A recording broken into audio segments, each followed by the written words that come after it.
ఈరోజు మన తెలంగాణ ప్రభుత్వం రైతు ప్రభుత్వం అని డంకకోరి మాటలు మాట్లాడుతుంది.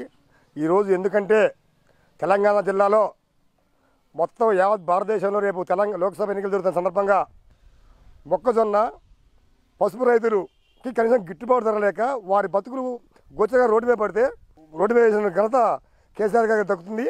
ఎందుకంటే ఈరోజు రైతులు రోడ్డు ఎక్కి అలవలొచ్చిన ఎడుతారు గిట్టుబాటు ధర లభించదని. కవిత గారు ఢిల్లీ పోయి డబ్బా కొట్టింది. ఏముందండి, ఆ కాన్స్టిట్యూషన్ రైతులు రోడ్డు ఎక్కి ఈరోజు పార్లమెంట్లో పోటీ చేయడానికి 200 మంది నామినేషన్ చేశారు. ఎంత సిగ్గుచేటండి. కేసీఆర్ గారు చెబుతుండు మాది రైతు ప్రభుత్వం, మా రైతు కుటుంబం అని చెబుతుండు. ఇంతవరకు రుణమాఫీ అన్నాడు. గత 5 ఏళ్ళలో రుణమాఫీ చేసిండు. 6 సార్లు 7 సార్లు చేసిండు. ఇంకా వడ్డీలుగా అయిపోయినాయి. అసలు రైతు అట్లా మిగిలిపోయింది. మొన్న కూడా రుణమాఫీ చేస్తుందని చెప్పి కనీసం ఇంతవరకు ఆ ఫైల్ మీద సంతకం పెట్టలేదు. పక్కా ఇళ్ళు అన్నాడు. పక్కా ఇళ్ళు ఎక్కడ కట్టిన దాఖలు లేవు. రైతు రుణమాఫీ లేదు ఇంతవరకు. ముసలిళ్ళకి వికలాంగులకి పింఛన్ డబల్ అన్నాడు. ఇంతవరకు ఏప్రిల్ నెల అన్నాడు. రేపు ఏప్రిల్ 1 వస్తుంది, అది లేదు.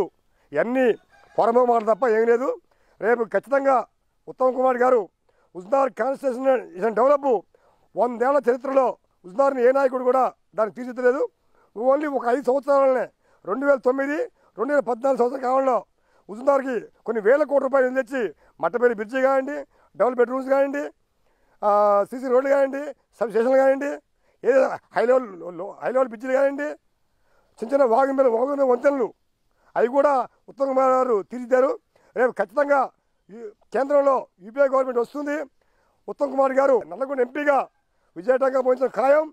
కేంద్ర మినిస్టర్ రైతులు అప్పుడు అయిన తర్వాత ఈ కవిత గారిని, కేటీఆర్ని ఉత్తమ్ కుమార్ గారు ఆయన దమ్మెను చూపించి నల్లగొండ జిల్లాలని సస్యశానం చేస్తాడు.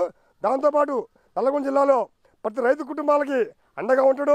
ఈరోజు రైతులకు మేలు చేసిందంటే ఉత్తమ్ కుమార్ అని చెప్పవచ్చు. ఎందుకంటే కొన్ని ఇలా దాదాపు 4-5 ఎకరాలు మాంకాలం కూడా ఎత్తుపల పథకం, గుడ్డి మల్కాపురంకి వెళ్ళి ఎత్తుపల పథకం, ఇట్లా కొన్ని కనీసం 1000 ఎకరాలకి ఇలా నీరు అందుతుంది.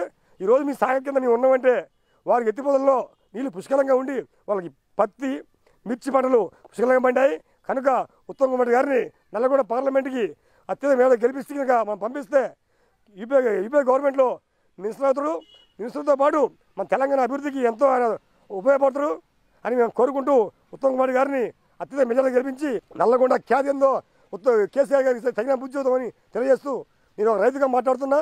రైతులకి కేసీఆర్ చేసి నేను లేదు ఆయన. నువ్వు ఇవేం బుద్ధి తెచ్చుకొని పసుపు రైతులు, మొక్కజొన్న రైతులు నామినేషన్ చేశారు. ఒకసారి దాన్ని పరిశీలించుకో. ఇంత సిగ్గుసేటు నీ గవర్నమెంట్ మీద నిజంగా నీతి నిజేతుంటే రైతు రోడ్డెక్కి నామినేషన్ చేసే పరిస్థితి లేదు. ఒక్కసారి ఆలోచించి ఇప్పుడే పాపం మొక్కజొన్న రైతులకు, పసుపు రైతులకు నువ్వు తగిన న్యాయం చేయాలని కోరుకుంటూ Subscribe us and press the bell icon for more interesting updates.